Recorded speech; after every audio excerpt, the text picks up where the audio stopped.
नवगुण परम पुनीत तुम्हारे। जब जब पृथ्वी पर धर्म की पराजय एवं अधर्म की उन्नति होती है, तब तब परमात्मा राम अथवा परशुराम के रूप में अवतार लेकर दुष्टों का संहार कर धर्म की स्थापना करते हैं और सज्जनों की रक्षा करते हैं। जब जब होई धर्म की हानि, बाढ़हि असुर अधम अभिमानी, करहि अनीति जाय नहीं बरनी, सीधहि विप्रधेनु सुर धरनी, तब तब धरि प्रभु विविध शरीरा, हरहि सकल सज्जन कर पीरा। इसी सिद्धांत की पुष्टि करते हुए श्री कृष्ण ने अर्जुन से कहा है, यदा यदा हि धर्मस्य ग्लानिर्भवति भारत, अभ्युत्थानम अधर्मस्य तदात्मानं सृजाम्यहम्। गीता अध्याय 4 7वां श्लोक। परित्राणाय साधूनां विनाशाय च दुष्कृतां, धर्म संस्थापनार्थाय संभवामि युगे युगे। गीता अध्याय 4 श्लोक 8। अब प्रश्न उठता है कि सांसारिक मोह आवरण से आवृत ज्ञान वाले पामर व्यक्ति को कैसे ज्ञान होगा कि फिर किस रूप में परमात्मा ने अवतार लिया है। इसका उत्तर देते हुए श्री कृष्ण ने गीता में कहा है कि जो व्यक्तित्व कांतियुक्त, शक्तियुक्त एवं ऐश्वर्य युक्त दिखाई पड़े, उसे मेरा अवतार समझना चाहिए। यद्यद् विभूत मत्सत्वम श्रीमदूर्जितमेव च तत्तदेवावगच्छत्वं मम तेजो अंश संभवम। गीता अध्याय 10 41 श्लोक।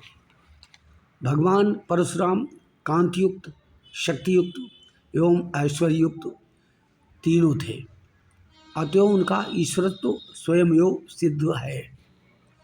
तत्कालीन समाज में अत्याचार, दुराचार, अनाचार, कदाचार एवं अन्य अधर्म जनित क्रियाकलापों का तांडव नृत्य चतुर्दिश व्याप्त था। परशुराम के रूप में अवतार लेकर परमात्मा ने इन अधर्म वृत्तियों का समूल उन्मूलन कर हमें अधर्म के विरुद्ध संघर्ष करने की प्रेरणा दी। अधर्म को प्रश्रय देना अधर्म करने से कम दोषपूर्ण नहीं होता। संसार में ईश्वर मानव को कार्य करने की प्रेरणा देने के लिए ही कर्म करता है, क्योंकि सारे व्यक्ति महापुरुषों द्वारा बताए गए मार्ग का ही अनुसरण करते हैं। यथा मम वर्तमान वर्तन्ते मनुष्याः पार्थ सर्वशः।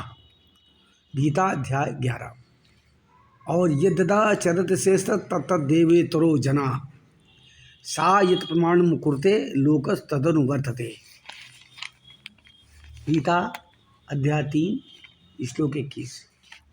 हमारे धर्म ग्रंथों में उल्लिखित संपूर्ण दृष्टांत प्रतीकात्मक है। सहस्त्रबाहु भी एकमात्र प्रतीक ही है। सहस्त्रबाहु का अभिप्राय है 1000 भुजाओं वाला व्यक्ति। संसार में 1000 भुजाओं वाला व्यक्ति न ही प्रत्यक्षता देखा गया है और न सुना गया है। वास्तव में सहस्त्रबाहु अधर्म का प्रतीक है। अधर्म की हजारों भुजाएं होती हैं और तत्कालीन समाज में परिव्याप्त हजारों प्रकार की अधार्मिक वृत्तियों का शमन परशुराम ने अपने फरसे के माध्यम से किया है। क्षत्रिय शब्द भी प्रतीकात्मक है। क्षत्रिय का अभिप्राय अधर्मानुगामी क्षत्रियों से है। 22 बार क्षत्रियों का वध करने का तात्पर्य है कि परशुराम अधर्मोन्मूलन प्रक्रिया में तब तक निरत रहे जब तक कि अधर्म का पूर्ण रूपेण शमन नहीं हो गया। अधर्मोन्मूलन का यही कार्य परशुराम के पश्चात राम ने किया। राम ने पापियों का संहार एक गुण यानी मात्र धनुष संधान के द्वारा किया, जबकि परशुराम ने पापियों का संहार फरसे के माध्यम से किया। धनुष संधान करने में लक्ष्य का निर्धारण आवश्यक है, जब फरसे के प्रहार में लक्ष्य का संधान केंद्रीकरण करने की आवश्यकता नहीं है। फरसे में धनुष जैसे कई अस्त्रों का समायोजन हो जाता है। इसीलिए राम ने अपने को 1 गुण वाला और परशुराम को 9 गुण वाला कहा है। यथा देव 1 गुण धनुष तुम्हारे, देव 1 गुण धनुष हमारे, 9 गुण परम पुनीत तुम्हारे।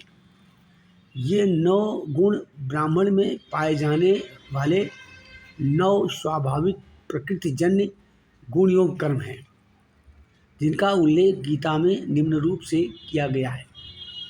शमोदमः तपा शौचम क्षांतिरार्जमेव च ज्ञान विज्ञान मास्तिक्यम ब्रह्म कर्म स्वभावजम। गीता अध्याय 18 श्लोक 42। अर्थात ब्राह्मण द्वारा संपादित शम दम तप शौच शांति सरलता ज्ञान विज्ञान आस्तिक्य, ये 9 स्वाभाविक कर्म ही 9 गुण हैं। इन्हीं 9 गुणों के समुच्चय के प्रतीक के रूप में परशुराम के फरसे की परिकल्पना की गई है। जिस ब्राह्मण में उपरोक्त 9 गुण पाए जाते हैं, वो ब्राह्मण फरसे जैसा शस्त्रधारी होकर अन्याय का सामना प्रतिरोध ही नहीं, अन्याय का मूलोच्छेदन करने की सामर्थ्य रखता है। ब्राह्मणों के लिए परशुराम के चरित्र का यही संदेश है। शम का अभिप्राय है अंतःकरण निग्रह, दम का अर्थ है बाह्य इंद्रियों का नियंत्रण, तप का अर्थ है स्वधर्म पालन के स्वधर्म पालन के लिए शरीर को तपाना, शौच का अर्थ है बाहर भीतर की शुद्धि अर्थात राग द्वेष से सर्वथा विरक्ति। ये सारे गुण परशुराम में स्पष्टता परिलक्षित होते हैं। शांत बेशु करनी कठिन वरनी न जाय स्वरूप, धरि मुनि तनु जनु वीर रस आयो जहाँ सब भू। शांति यानी क्षमा भाव, क्षमाशीलता का उल्लेख परशुराम ने स्वयं ही किया है। बालक बोल बधौ नहीं तो ही, केवल मुनि जड़ जानहि मोहि। आर्जो सरलता, सरलता का दृश्य निम्न चौपाई में दृष्टव्य है। करऊँ काह मुख एक प्रशंसा, जय महेश मन मानस हंसा। कही जय जय जय रघुकुल केतु, भृगुपति गए बनहि तप हेतु। ज्ञान, परशुराम को ये पूर्ण ज्ञान था कि राम साक्षात परमात्मा के अवतार हैं। इसलिए परशुराम का क्रोध मुस्कुराहट के से समवेत था। बार बार मुनि विप्रवर कहा राम सन राम, बोले भृगुपति सरुस हंसी तहु बंधु सम बाम।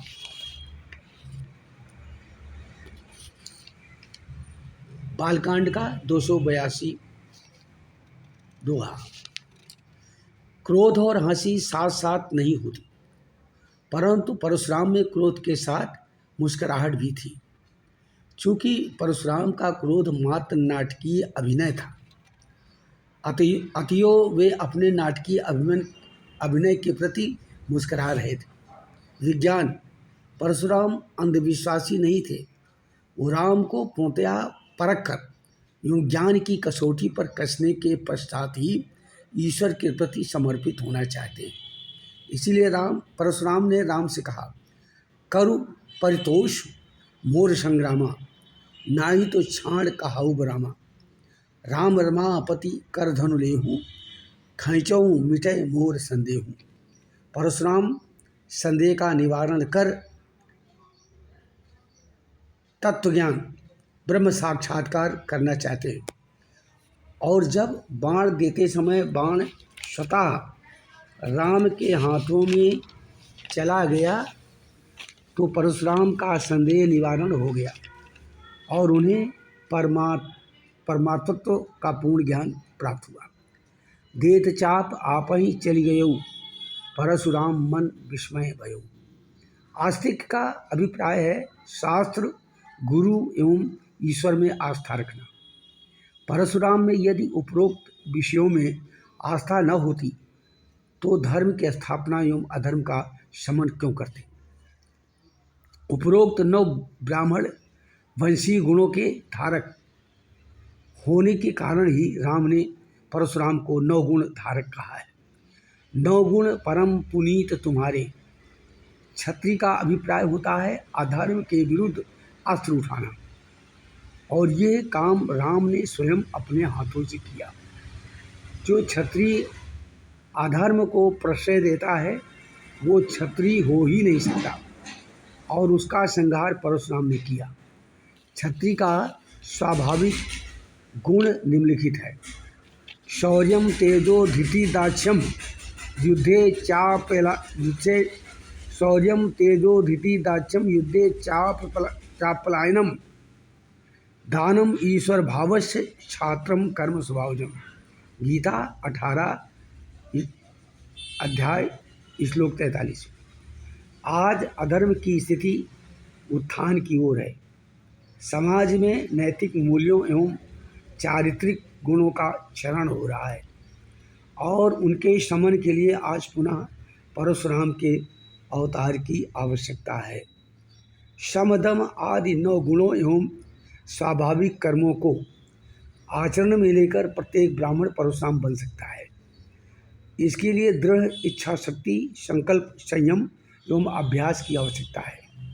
आज ब्राह्मणों का कर्तव्य है कि वो शास्त्रों का अनुशीलन, परिशीलन, स्वाध्याय करने के पश्चात प्राचीन सिद्धांतों को आज के संदर्भ में प्रस्तुत कर व्यवहारिकता प्रदान करें और समाज विकास की नई वैज्ञानिक दिशा तय करें।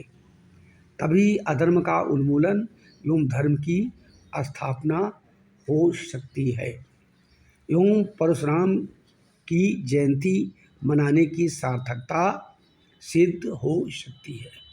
ओम शिव।